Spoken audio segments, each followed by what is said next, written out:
2 weeks had passed since the destruction of the Seventh Armada. The Valdorian Empire lived in a state of constant fear, waiting for human revenge that never came.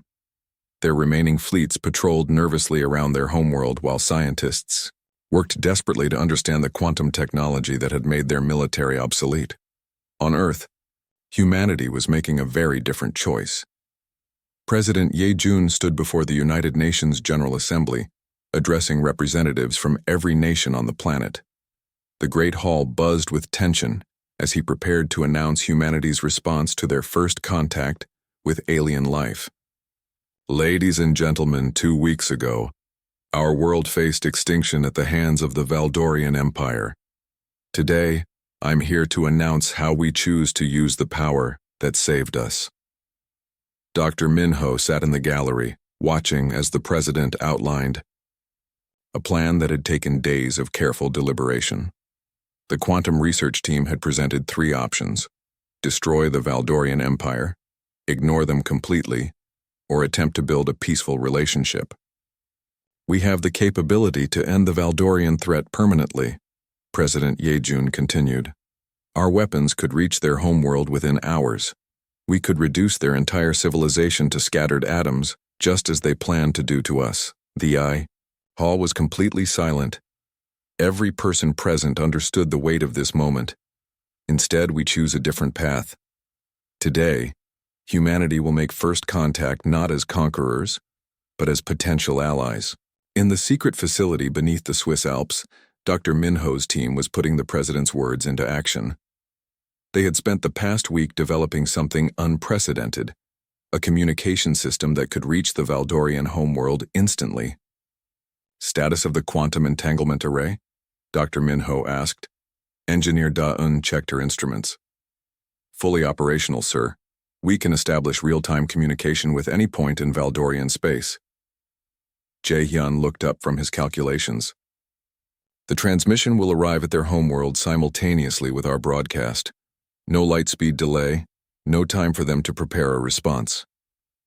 Dr. So-young had been working on the message content with linguists and diplomats. We've translated everything into their language using data from their original ultimatum. The message should be perfectly clear. Commander Subin, representing Earth's military interests, remained skeptical. Are we certain this is wise? These people threaten to destroy our entire civilization. Dr. Minho turned to address her concern. Commander, we could destroy them easily, but what would that accomplish? We'd eliminate one threat while announcing to the galaxy that humans destroy anyone who opposes them. How many other species would band together against us out of fear? Better to be feared than conquered, Subin replied. Perhaps, but better still to be respected than feared. Fear breeds hatred and eventual rebellion. Respect builds lasting peace. The debate was interrupted by a priority communication from President Ye-jun. Dr. Minho, are we ready to proceed? Yes, Mr. President. The quantum communication array is prepared to transmit on your command. On the Valdorian homeworld, Supreme Chancellor Ki-woo sat in his private chambers staring out at the night sky. Somewhere among those stars was a small blue world whose inhabitants had humiliated his empire. He'd been expecting their arrival for days, but space remained empty of human ships. The silence was almost worse than an attack would have been.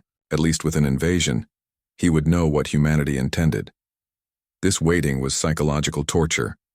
A soft chime indicated an incoming priority message. Ki-woo assumed it was another report from his nervous fleet commanders. Instead, his communication screen displayed an image that made him freeze in shock. President Ye-jun of Earth sat behind a simple desk, looking directly at the camera with calm confidence. The transmission quality was perfect, with no delay or distortion despite the vast distance between worlds. Supreme Chancellor Ki-woo, the human leader began. I am President Ye-jun of Earth. I believe we need to talk. Ki-woo's hands trembled as he realized the implications. The humans had developed instantaneous communication across interstellar distances, another technology his empire considered impossible. 2 weeks ago, your Admiral Boram demanded our surrender, President Ye-jun continued. Your fleet threatened to destroy our civilization if we refused to serve your empire. Your demonstration on Johnston Atoll was meant to terrify us into submission. The Chancellor waited for threats of revenge, promises of destruction, demands for unconditional surrender. Instead, he heard something completely unexpected. We understand why you attacked us. From your perspective, we appeared to be a rapidly developing threat that needed elimination. Your empire has survived for thousands of years by eliminating potential enemies before they become dangerous. Kiwu leaned forward, confused by the human's tone. Where was the anger? The desire for vengeance? However, your assumptions about humanity were incorrect. We are not the primitive species your intelligence suggested. We have capabilities your empire doesn't understand, as we demonstrated when your fleet threatened our world. The message paused, allowing the Chancellor to absorb these words. Every sentence confirmed his worst fears while simultaneously offering hope. We could destroy your entire empire within hours, President Yejun stated matter-of-factly. Our quantum weapons can reach any target in your territory.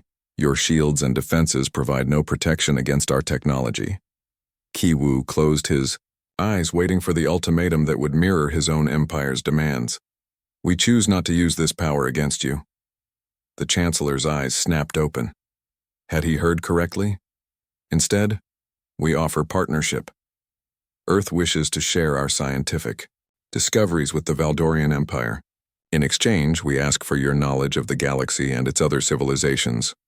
The transmission included technical specifications that made Kiwu's scientists gasp in amazement. Clean energy technology that could solve their empire's resource problems. Medical advances that could extend Valdorian lifespans. Agricultural techniques that could feed twice their current population. Why? Kiwu whispered to himself. As if hearing his question, President Yejun answered. Because we believe cooperation achieves more than conquest.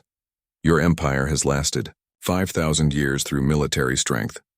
Imagine what it could accomplish with willing allies instead of conquered subjects.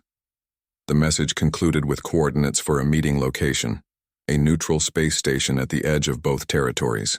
We invite representatives from your government to meet with our diplomats, not to discuss surrender terms, but to explore possibilities for mutual benefit. The transmission ended, leaving Kiwu staring at a blank screen. In 30 years of political leadership, he had never received a message like this. The humans had demonstrated overwhelming military superiority, then offered friendship instead of demanding submission. He immediately called an emergency session of the High Council. Within hours, the same chamber that had ordered Earth's conquest was debating humanity's offer. It could be a trap, Admiral Taemin argued. They lure our representatives to this meeting, then capture or kill them. Dr. Hyejin shook her head. What would be the point? If they wanted us dead, they could attack our homeworld directly. They've already proven our defenses are useless. Perhaps they fear the cost of direct assault, suggested Council Member Junho. Cost? Dr. Hyejin activated the technical specifications Earth had transmitted. Look at these energy readings. Their quantum weapons require minimal power consumption. They could destroy our entire fleet without depleting their resources. Chancellor Kiwu studied the data with growing amazement. The humans weren't offering an exchange between equals. They were offering to share technology that would advance Valdorian civilization by centuries. Why would they do this? He asked aloud. Dr. Hyejin had been analyzing human psychology based on their actions. Because they appeared to value life more than conquest. They gave Admiral Boram a warning before firing. They targeted only military vessels.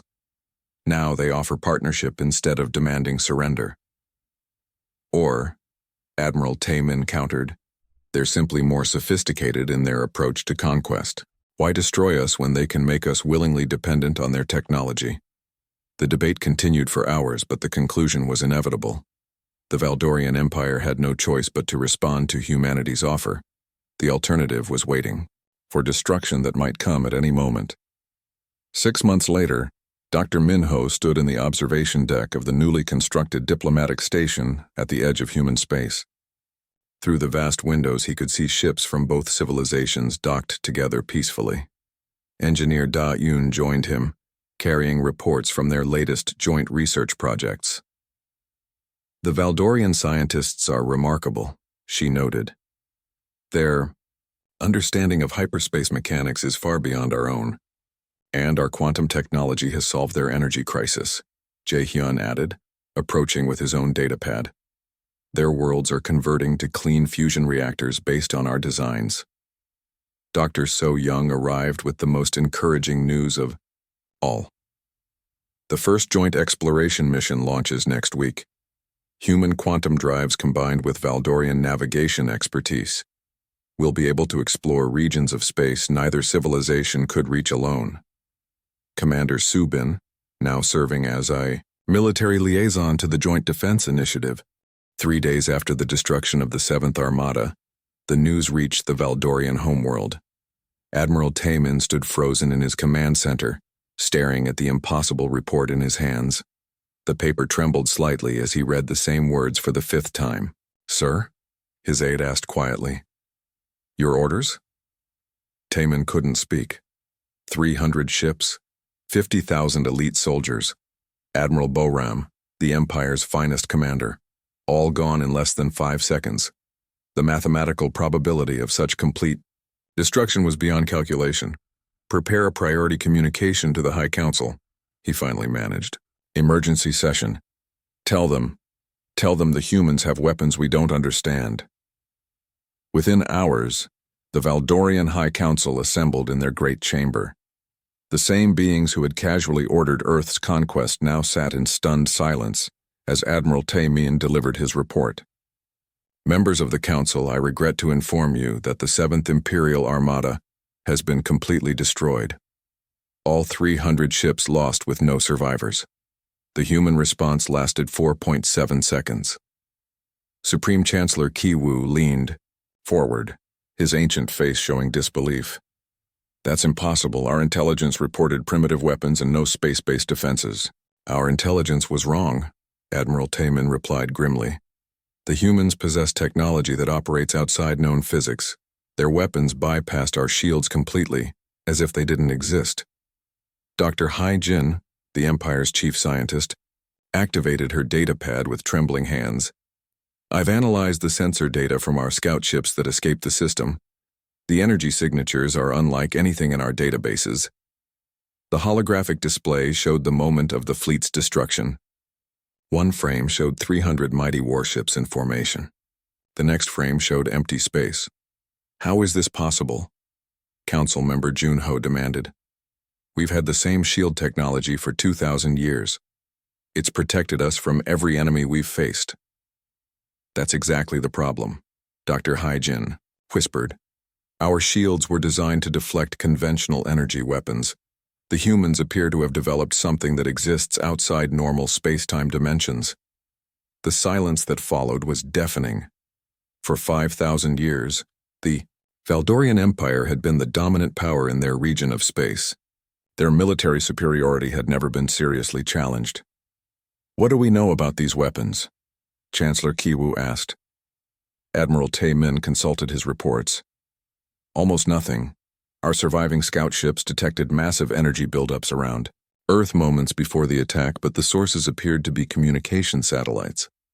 Somehow the humans disguised weapons platforms as innocent orbital infrastructure." "Disguised?" Council member Hana asked. "You mean they were deliberately deceiving us?" "It appears so. Either that, or their technology is so advanced they can miniaturize weapons we would consider impossible." Dr. Hyejin spoke up, her voice filled with scientific curiosity despite the circumstances. "There's something else. The humans gave Admiral Boram a 30-second warning before they fired. They mentioned quantum cascade technology." "Quantum cascade?" Junho scoffed. "That's theoretical nonsense.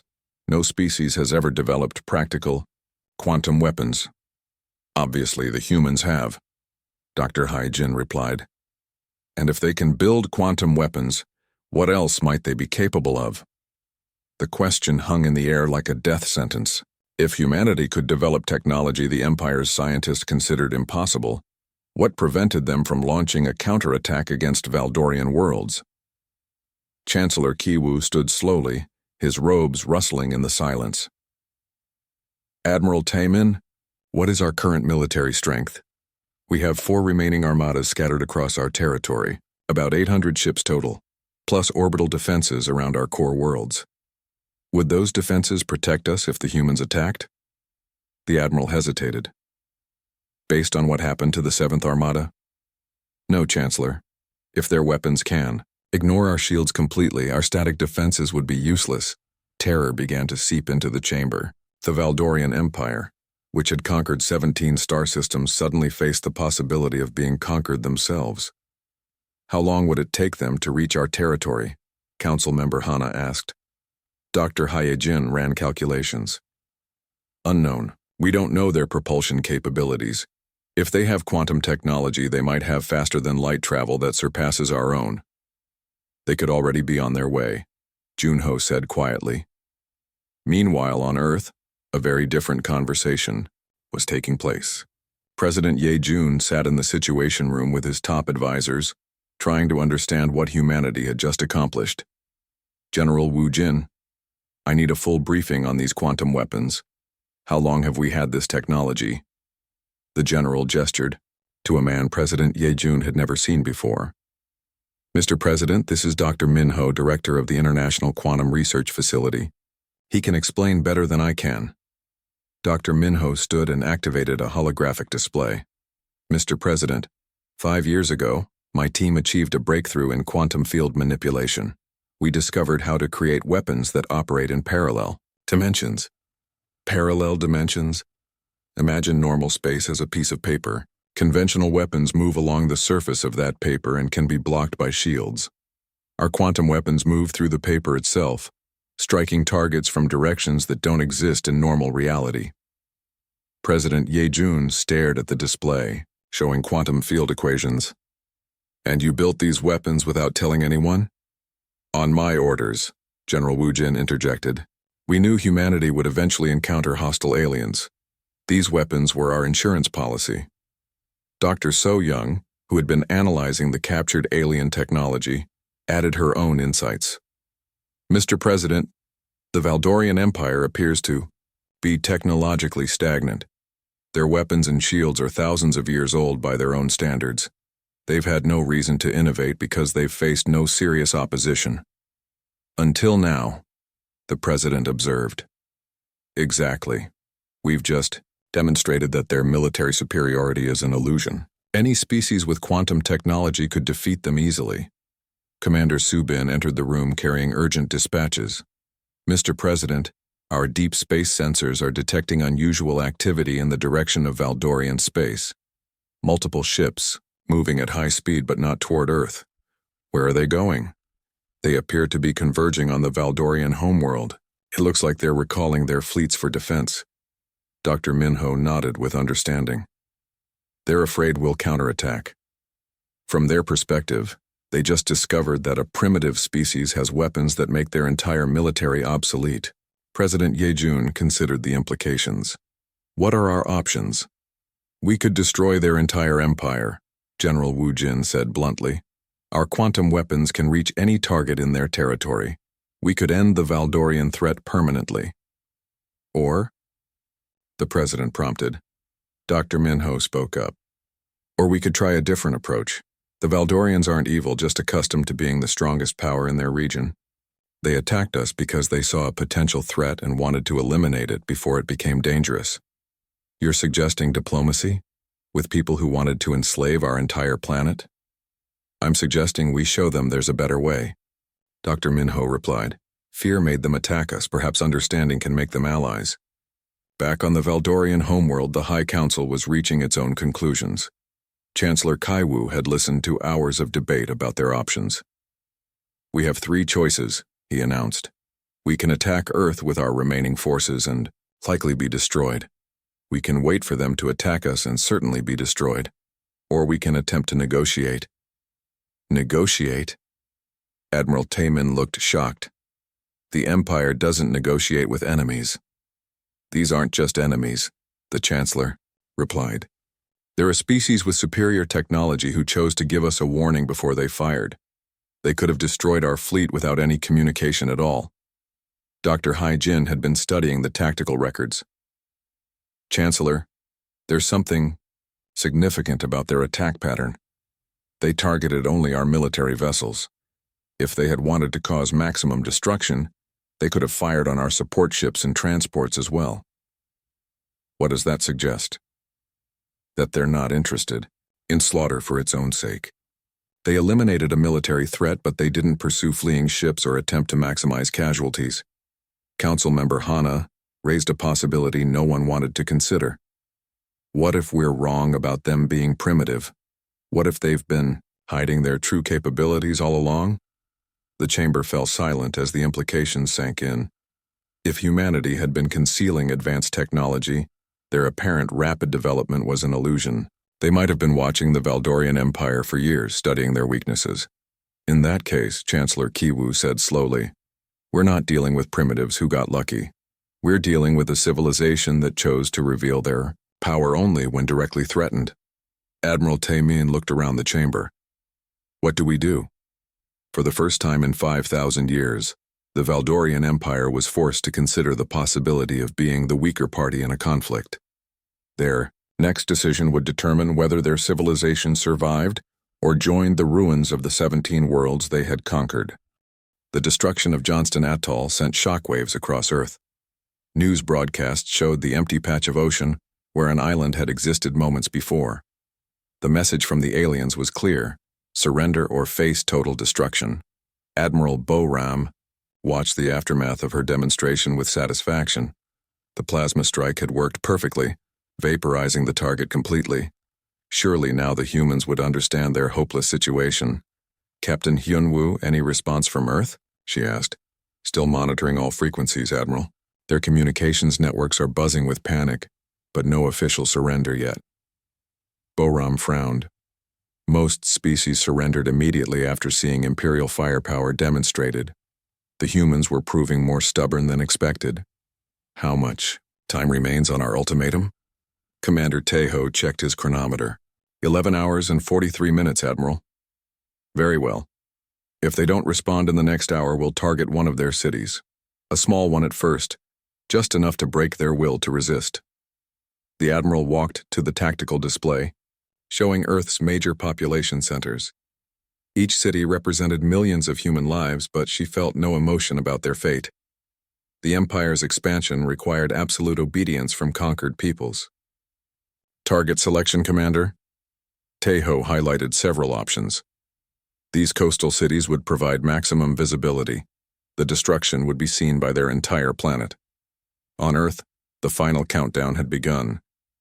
In government bunkers around the world, leaders debated their impossible situation. They had 11 hours to surrender or watch their cities burn. President Ye-jun sat with his emergency cabinet, the weight of humanity's future on his shoulders. General Woo-jin, you keep saying we have options. With 11 hours left, I need to know what they are. The general looked around the room at faces filled with desperation and fear. He had been ordered to keep Project Quantum Guardian secret, but with annihilation approaching, secrecy seemed pointless. Mr. President, I need you to trust me for just a few more hours. Earth has defenses the aliens don't know about. If they attack, they're going to get a very unpleasant surprise. What kind of defenses? Our military reports say those ships are invincible. Against conventional weapons, yes, but we haven't been developing conventional weapons. Deep beneath the Swiss Alps, Dr. Minho's team worked with calm precision. The quantum weapon platforms were fully charged and ready. All they needed was the order to fire. Status of the orbital network? Dr. Minho asked. Engineer Daun checked her instruments. All 47 platforms are online and targeted.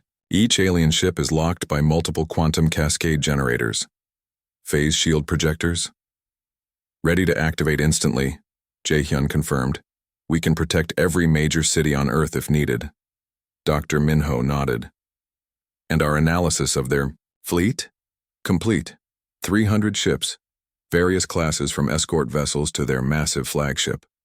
All using identical shield technology based on electromagnetic field manipulation. None of them have any protection against quantum-level attacks. The Beauty of quantum cascade weapons was their operation outside normal spacetime. While conventional energy weapons traveled through three-dimensional space and could be deflected by shields, quantum attacks existed in parallel dimensions.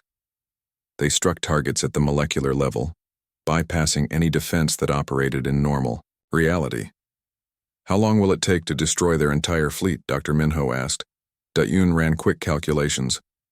With all platforms firing simultaneously, complete molecular disruption of all 300 ships should take approximately 4.7 seconds. Dr. Minho allowed himself a slight smile. 5,000 years of Valdorian military dominance would end in less than 5 seconds. The Empire's greatest fleet would simply cease to exist. Above Earth's atmosphere, the Valdorian fleet maintained its threatening positions. The ships hung in space like massive birds of prey, their weapons charged and ready to rain destruction on the world below. Admiral Boram stood on her bridge, growing more impatient by the hour. Any change in their defensive posture? None, Admiral, Commander Tejo reported. Their primitive military forces remain on alert, but they've launched no ships to intercept us. No new defensive installations detected. What about their nuclear weapons? Captain Hyunwoo shook his head. They haven't moved any missiles to launch positions. Either they're planning to surrender, or they truly don't understand how hopeless their situation is. The Admiral studied Earth through the viewing screen. The blue and white planet looked peaceful from space, showing no signs of the panic she knew must be spreading through its population. Perhaps they need another demonstration, she mused. Something more personal than an empty island. She was about to order targeting of a small coastal city when her communications officer interrupted. Admiral, we're receiving a transmission. From Earth. It's on military frequencies directed specifically at our fleet. Boram felt a surge of satisfaction. Finally. Put it through. The main screen flickered to life, showing a human in military uniform. General Wu Jin looked directly at the camera, his expression calm and determined. I am General Wu Jin of Earth's Planetary Defense Command. I have a message for Admiral Boram of the Valdorian Fleet. Boram stepped forward. I'm listening, General. I trust you're calling to arrange your surrender. Not exactly, Wu Jin replied. I'm calling to give you one chance to withdraw from our solar system peacefully. Leave now, and no harm will come to your fleet. The bridge of the Eternal Conquest erupted in laughter. Even Boram couldn't suppress a smile at the human's audacity. General, you seem confused about your situation. We have 300 warships. You have nothing that can threaten us.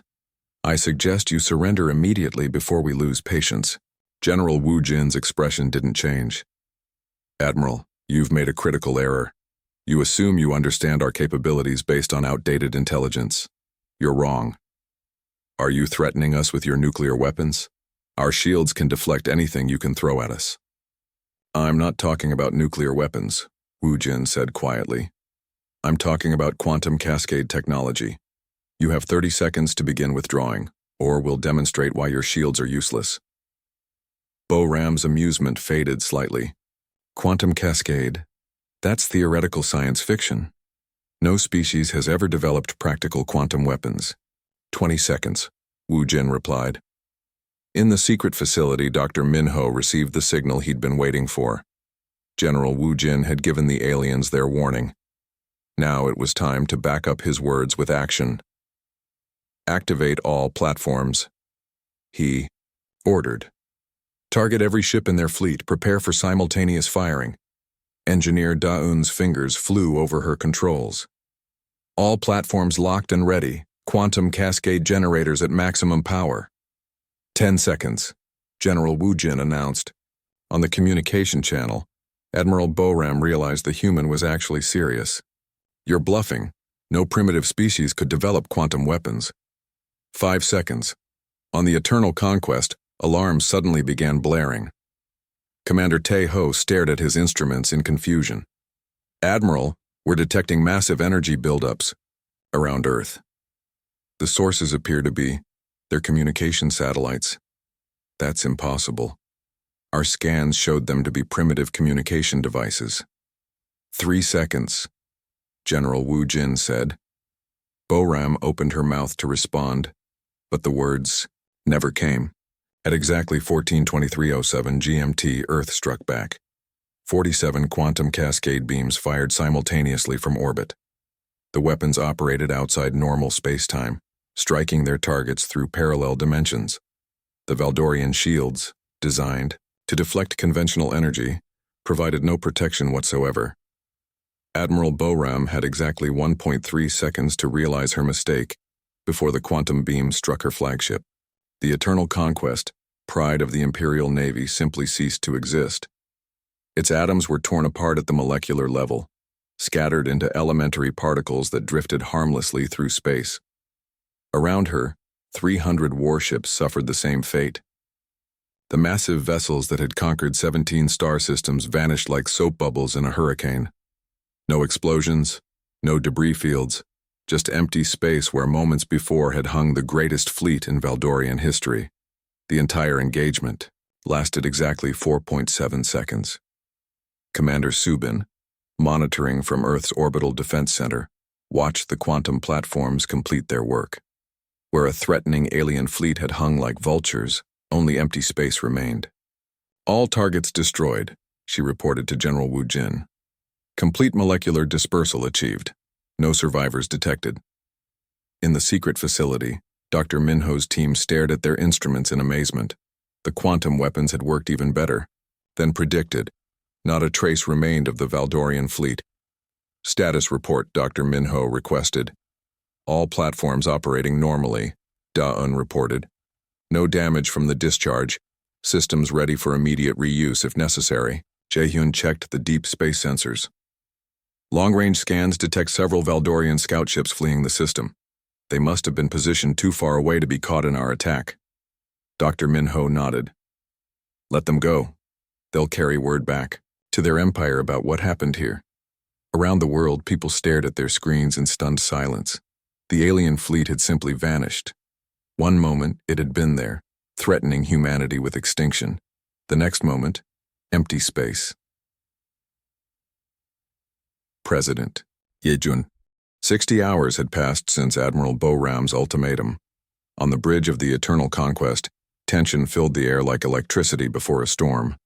The Admiral paced in front of the main viewing screen, her boots clicking against the metal deck with each step. Still no response from the humans?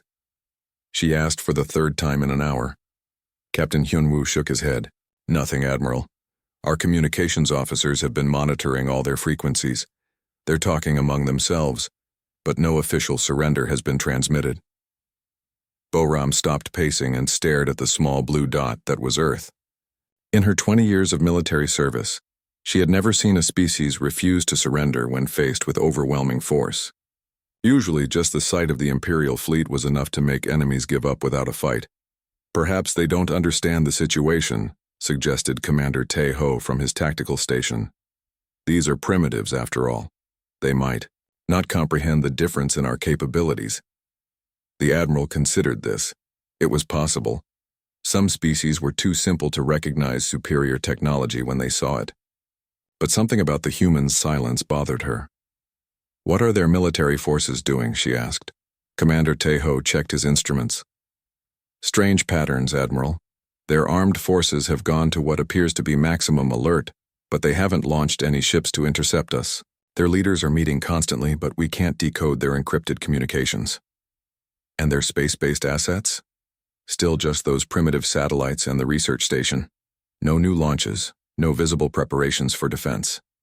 If they're planning resistance, we can't detect it. Captain Hyunwoo frowned as he studied the sensor readings. Admiral, there is something odd. Several of their satellites have made small position adjustments. It might be routine maintenance, but the timing seems suspicious. Boram walked over to examine the data herself. The satellite movements were minor, just a few kilometers here and there. To anyone watching, it would look like normal orbital corrections. Probably communication satellites trying to maintain better coverage during the crisis, she concluded. Primitives always try to keep their information networks running when they're afraid.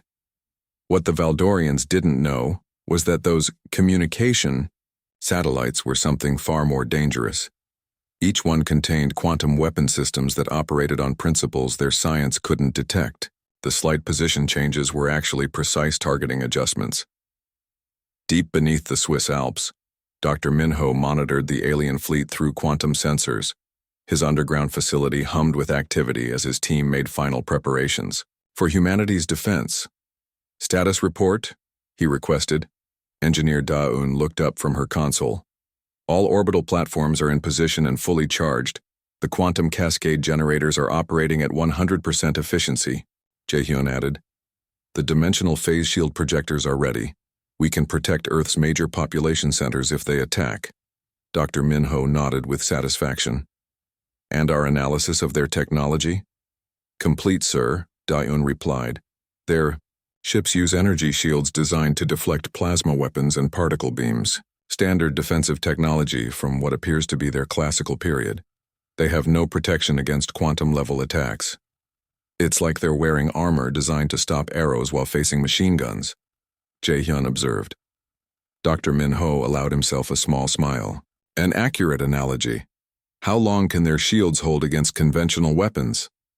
"Their defensive systems are actually quite impressive for traditional warfare," Da-Un admitted. "A direct nuclear strike might not even damage them. But quantum, cascade weapons operate in parallel dimensions. Their shields might as well not exist." Above ground, the world watched and waited. News broadcasts showed the alien fleet hanging in space like a sword over humanity's head. Panic buying had emptied stores in many cities. Governments urged calm while secretly preparing for the worst. President Ye-jun sat in the Situation Room with his advisors. General Wu Jin had been unusually quiet, which worried the president. "General, you've been saying we have options, but you haven't explained what they are. If those ships attack, what can we do?" General Wu Jin exchanged glances with a few select military officers. "Mr. President, there are some defense projects that have been classified at the highest levels. I can't give you details, but Earth is not as defenseless as it appears." "Are you telling me we have secret weapons?" "I'm telling you to trust in our scientists and engineers. They've been working on problems the public doesn't know about." Back on the Eternal Conquest, Admiral Boram was growing impatient. Only 12 hours remained before her deadline expired. In her experience, species usually surrendered with time to spare rather than face destruction. "Captain Hyun-woo, I want to send the humans a message, something to help them understand their situation." "What kind of message, Admiral?" Boram thought for a moment. "A demonstration, something to show them the futility of resistance without causing massive casualties. We want to conquer their world, not destroy it completely." She pointed to Earth on the tactical display. "Select a small island in their ocean, somewhere uninhabited if possible. We'll vaporize it with a single plasma burst. That should convince them we're serious." Commander Tae-ho highlighted several possible targets. "Here, Admiral. This island, chain in the Pacific. Our scans show no permanent settlements, just wildlife and vegetation." "Perfect. Prepare the main plasma cannon. When we're ready, broadcast a message telling the humans to watch and learn." The crew began preparations for the demonstration. The flagship's primary weapon was a plasma cannon capable of melting mountains. Against a small island, it would be total annihilation. What they didn't realize was that every move they made was being monitored by quantum sensors. Dr. Minho's team knew about the planned demonstration before the Valdorians had finished targeting. "They're preparing to fire on an uninhabited island," Da-un reported. "Probably trying to scare us into surrendering." Dr. Minho considered the situation. "Let them make their demonstration. It will give us a perfect opportunity to analyze their weapons in action. We need to understand their capabilities before we respond." "Should we activate the phase shields to protect the island?" "No. Let them think their demonstration worked as planned. We want them confident and unsuspecting when we strike back." Admiral Boram stood before the communication station on her bridge. In a few minutes, she would show the humans the price of defying the Valdorian Empire. "Open a channel to Earth on all frequencies," she commanded. The message went out across every communication network on the planet. Boram's image appeared on screens worldwide as she delivered her ultimatum. People of Earth, you have ignored our generous offer of surrender. Perhaps you don't understand the power you face. In 60 seconds, we will demonstrate our capabilities. By destroying the island your maps call Johnston Atoll, watch carefully and imagine this happening to your cities if you continue to resist. The transmission ended. Around the world, satellites and telescopes turned toward the small Pacific island. News networks prepared to broadcast humanity's first glimpse of alien weapons in action. On the Eternal Conquest, the plasma cannon charged, with a sound like thunder. Energy readings climbed as the weapon prepared to fire. In space, other Valdorian ships moved into position to record the demonstration for later analysis. "Weapon charged and ready, Admiral," reported the gunnery officer. "Target confirmed," added Commander Tejo. "Johnston Atoll bearing 271 Mark 18. Boram raised her hand, ready to give the order that would change everything. She believed this demonstration would end human resistance before it began. Her fleet would orbit Earth as conquerors within hours. She had no idea that her demonstration would trigger a response that would obliterate her entire armada in seconds. "Fire," she commanded. The plasma beam lanced through space, striking the small island with devastating force. In an instant, Johnston Atoll vanished in a ball of superheated plasma. Where solid ground had existed moments before, only boiling ocean remained. On Earth, billions of people watched in horrified silence. The alien weapon had erased an entire island as if it had never existed. The message was clear. Resistance was futile. But in a secret facility beneath the Alps, Dr. Minho's team had different thoughts. "Analysis complete," Daun announced. "Their plasma technology is exactly what we expected. Standard electromagnetic containment fields, fusion-based, energy source conventional targeting systems. Impressive by old standards," Jae-hyun added, "but vulnerable to quantum interference." Dr. Minho stood up, his face calm but determined. "Send the activation signal to all orbital platforms.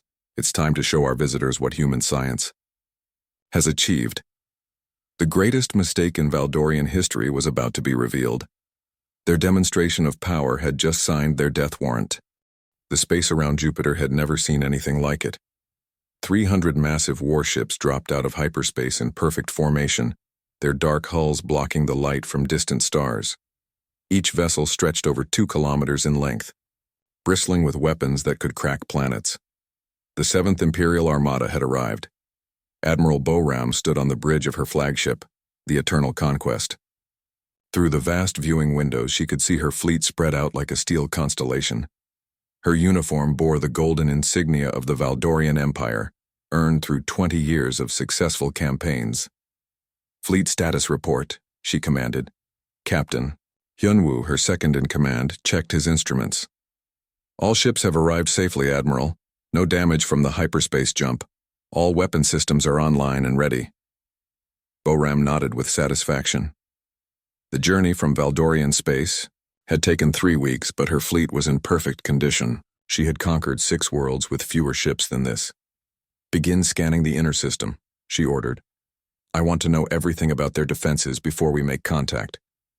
The flagship's advanced sensors swept across space, mapping every human installation from Earth to Mars. Commander Tejo, the fleet's tactical officer, studied the readings with growing amusement. "Admiral, their defenses are even weaker than our intelligence suggested. A few orbital stations, some primitive satellites, and what appears to be chemical rockets. Their most advanced weapons seem to be nuclear missiles." Boram almost laughed. Nuclear weapons were crude devices that the Valdorian Empire had abandoned centuries ago. "Any space-based military installations?" "None that we can detect. They have a small space station that appears to be for research. No weapons platforms, no defense fleets, nothing that could threaten even our smallest escort ships." The Admiral walked to the communication station. "Prepare to broadcast on all human frequencies. It's time to announce ourselves." On Earth, the day had started normally. President Ye-jun was in a cabinet meeting when his aide burst through the door, face pale with shock. "Mr. President, you need to see this immediately." Within minutes, the world's leaders were connected by emergency video conference. General Wu Jin, head of Earth's Planetary Defense Command, was the first to speak. Ladies and gentlemen, at 800 GMT, our deep space monitoring stations detected a massive fleet near Jupiter. 300 ships, each larger than anything humanity has ever built. The room fell silent. Every screen showed the same impossible image: alien warships arranged in battle formation. "Are we certain they're not ours?" asked the British Prime Minister, though she already knew the answer. "Absolutely certain," General Wu Jin replied. "No nation on Earth has this technology. We're looking at genuine alien vessels." President Yejun leaned forward. "What are their intentions?" Before anyone could answer, every communication device on Earth began receiving the same signal. Radio, television, internet, even cell phones, all carried the same message in perfect human languages. Admiral Boram's voice, translated by Valdorian computers, filled the airwaves. "People of Earth, I am Admiral Boram of the Valdorian Imperial Navy. Your world has been selected for incorporation into our empire. You have 72 hours to surrender unconditionally. Lay down all weapons, cease all military activities, and prepare to receive our occupation forces." The message continued with cold efficiency. "Resistance will result in the complete destruction of your civilization.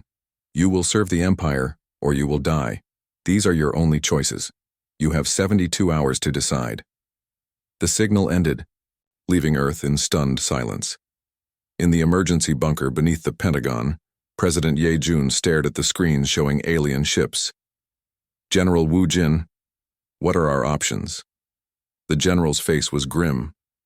"With conventional weapons? None. Those ships are each the size of a city. Our most powerful missiles couldn't scratch them. What about nuclear weapons? We could try, but they're in space.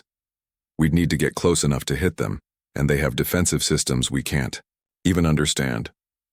Unknown to the political leaders, another conversation was taking place in a secret facility deep beneath the Swiss Alps. Dr. Minho, humanity's leading physicist, was speaking with his team in the International Quantum Research Facility. "How long until the aliens reach Earth?" he asked. Engineer Dayun checked her calculations. "At their current position, they could be here in days if they choose to advance." Dr. Minho nodded calmly. "Then it's time to activate Project Quantum Guardian." His assistant, Jae Hyun, looked surprised. "Sir, the politicians don't even know about our capabilities yet. Shouldn't we inform them?" "No," Minho replied firmly. "The fewer people who know about our real defenses, the better. The aliens are monitoring our communications. Let them think we're helpless." Project Quantum Guardian was humanity's greatest secret. While the world focused on conventional weapons and space exploration, a small group of scientists had made breakthrough discoveries that revolutionized physics itself. Dr. Minho had spent 5 years developing quantum cascade technology. It operated outside normal spacetime, making conventional defenses useless. His team had created weapons that could affect matter at the molecular level and shields that existed in parallel dimensions. "Activate the orbital network," he ordered. "Make it look like routine satellite maintenance." Around Earth, dozens of communication satellites began subtle adjustments to their positions. To any observer, it appeared to be normal orbital corrections. In reality, these satellites were concealing quantum weapon platforms capable of devastating any target in the solar system. Engineer Da-un monitored the activation sequence. "All platforms are online, sir. The quantum field generators are operating at full power." Back in space, Admiral Boram was confident of easy victory. Her scouts had confirmed that human technology was primitive. Their weapons were laughably obsolete, their defenses practically non-existent. "Captain Hyun Woo, prepare for orbital bombardment," she commanded. "If they don't surrender in 72 hours, we'll destroy one of their major cities as a demonstration." "Which target should we select, Admiral?" Boram studied Earth's geography on her tactical display. "One of their largest population centers, somewhere visible to the entire planet. We want maximum psychological impact." She had no idea that every move her fleet made was being tracked by sensors far more advanced than her own. Earth's quantum monitoring systems could detect movement at the atomic level. The humans knew exactly where each alien ship was positioned and what weapons they carried. On Earth, The 72-hour countdown had begun. News broadcasts showed panicked crowds and empty stores as people prepared for the worst. Governments scrambled to coordinate responses, though none believed they could resist such advanced enemies. General Wu Jin called an emergency meeting with the world's military leaders. "I won't lie to you. Against conventional forces, we have no chance. But I want everyone to remain calm and follow orders. We may have options they don't know about." The British admiral asked the obvious question. "What options? We're facing 300 alien warships with technology centuries ahead of ours." General Wu Jin exchanged glances with a few select officers who knew about the secret projects. "Trust me, things may not be as hopeless as they appear." In the quantum research facility, Dr. Minho's team worked around the clock. The aliens had made a critical error. They assumed human technology based on electromagnetic emissions from decades past. They had no idea that human science had taken paths their civilization had never explored. "Sir," Jae-hyun reported, "we've analyzed their ship designs. Their shields are configured to deflect conventional energy weapons and physical projectiles. They have no protection against quantum cascade effects." Dr. Minho smiled for the first time since the aliens arrived. "Perfect. They're using yesterday's defenses against tomorrow's weapons. How long to complete final preparations?" 6 hours, sir. Every satellite will be ready to fire simultaneously. Engineer Da-un added, "The dimensional phase shields are also ready. If they attack, we can protect Earth's major cities." As the hours ticked by, both sides prepared for confrontation. The Valdorians were confident they faced primitive enemies who would surrender rather than face annihilation. The humans worked quietly to prepare defenses their enemies couldn't imagine. Neither side fully understood what was about to happen. The aliens had made assumptions based on outdated intelligence. The humans had kept their greatest discoveries secret from the galaxy. In just over 2 days, both civilizations would learn the true meaning of technological surprise. The war room of the Valdorian Empire buzzed with quiet tension. Admiral Tae-min stood before a massive holographic display showing star charts of the outer galaxy. His uniform, decorated with medals from 17 conquered worlds, reflected the blue light of distant stars. Around the circular table sat the most powerful beings in known space, the High Council of the Valdorian Empire. "Members of the Council," Tae-min began, his voice carrying the weight of authority. "We face a new threat. A planet called Earth in the Sol system." Supreme Chancellor Kiwoo leaned forward in his ornate chair. His ancient eyes, which had seen the rise and fall of civilizations, narrowed with interest. "Earth? That primitive world on the edge of nowhere? What possible threat could it pose, Doctor?" Hai Jin, the Empire's chief scientist, activated her datapad. Charts and graphs filled the air above the table. "Chancellor, our intelligence shows something disturbing. These humans have advanced faster than any species we've ever encountered." The hologram shifted to show Earth's timeline. Images of horse-drawn carriages faded into steam engines, then automobiles, then rockets reaching for space. 200 years ago, they used animals for transportation. Today, they split atoms and send machines to other worlds. Council member Junho scoffed. "Impossible. No species develops that quickly. It took us 3,000 years to achieve spaceflight." "The data doesn't lie," Dr. Hyjin replied calmly. "They went from first flight to landing on their moon in just 66 years. From discovering electricity to nuclear weapons in less than 2 centuries. This rate of progress is unprecedented." Admiral Tae-min nodded grimly. "Our scouts report they're already sending probes beyond their solar system. Their technology grows exponentially. If we wait another century, they might pose a real challenge to our empire." Chancellor Kiwoo stood slowly, his robes flowing around his tall frame. "The Valdorian Empire has ruled for 5,000 years. We've conquered 17 star systems. No primitive world threatens us." He paused, looking at each council member. "But wisdom demands we act before problems become too large to handle easily." The room fell silent, except for the soft hum of the ship's engines. Each council member understood the weight of this decision. The Empire hadn't fought a real war in 2 centuries. Their last enemies had been crushed so completely that their names were forgotten. Dr. Hyojin spoke again, her voice hesitant. Chancellor, there's something else.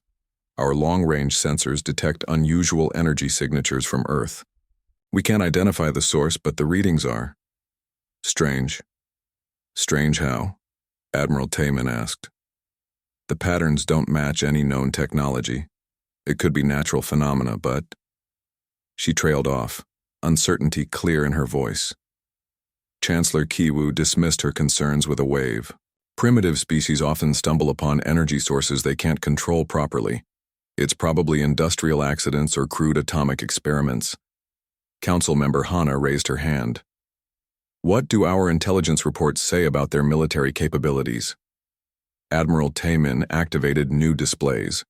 Earth cities appeared along with military installations. They have chemical rockets, crude energy weapons, and atomic bombs. Their most advanced fighters use primitive jet engines. Their orbital presence is minimal, a few space stations and communication satellites. Pathetic, muttered Council member Junho. Our weapons were more advanced 300 years ago. Exactly, Chancellor Kiwu said. This won't be a war. It will be a simple pacification mission. We'll demand surrender, and when they refuse, we'll demonstrate our power. One destroyed city should convince them to submit. Dr. Hyojin looked uncomfortable. Chancellor, perhaps we should try diplomatic contact first? Learn more about them? The Chancellor's expression hardened. The Empire doesn't negotiate with primitives. We offer them the choice to serve or die. That's more mercy than most species receive. Admiral Taemin stepped forward. I recommend we send the 7th Imperial Armada. Admiral Boram commands it. She's our finest fleet commander. 300 warships should be more than sufficient. 300 ships against a pre-space civilization? Council member Hana questioned.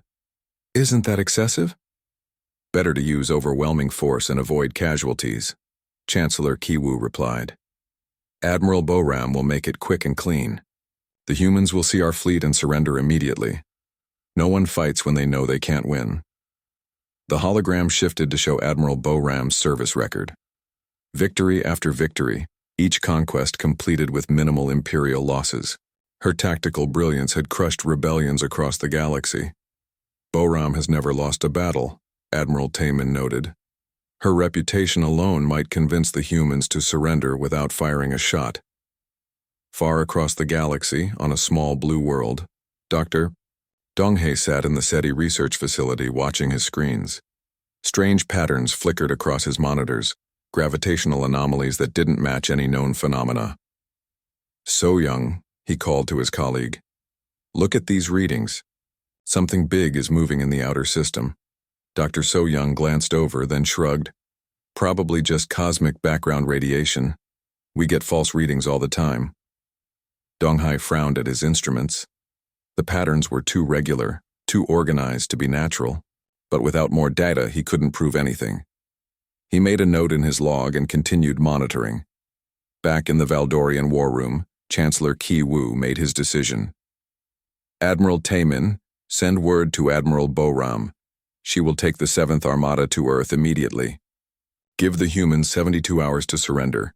If they refuse, she has permission to use whatever force necessary. Understood, Chancellor. How much force should we authorize? Complete conquest. We want their world intact but their resistance broken. Make them an example to any other primitive species who might think of opposing us.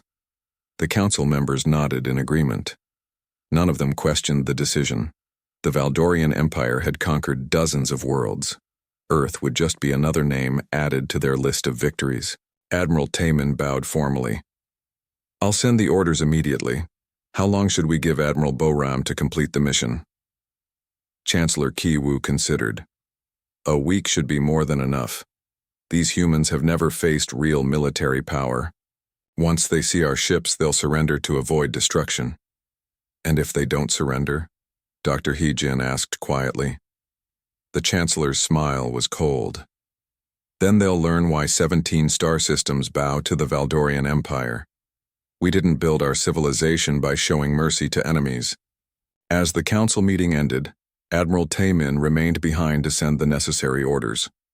The message would travel through hyperspace communication networks, reaching Admiral Boram within hours. Soon, the 7th Armada would begin its journey to Earth. None of the Valdorian leaders suspected they were making the greatest mistake in their empire's history. Their intelligence was outdated, their assumptions wrong, and their confidence misplaced. They saw primitive humans with crude weapons and assumed easy victory. They didn't know about the secret research facilities hidden beneath Earth's surface. They couldn't detect the advanced technology disguised as simple satellites. Most importantly, they had no idea that human science had taken paths their own civilization had never imagined. In the depths of space, the 7th Imperial Armada received its orders. Admiral Boram read the mission briefing with satisfaction. Another world to conquer, another victory to add to her record. She had no doubt this would be her easiest campaign yet. The stage was set for a confrontation that would shake the foundations of galactic power. The mighty Valdorian Empire was about to discover that sometimes the greatest threats come from the most unexpected places.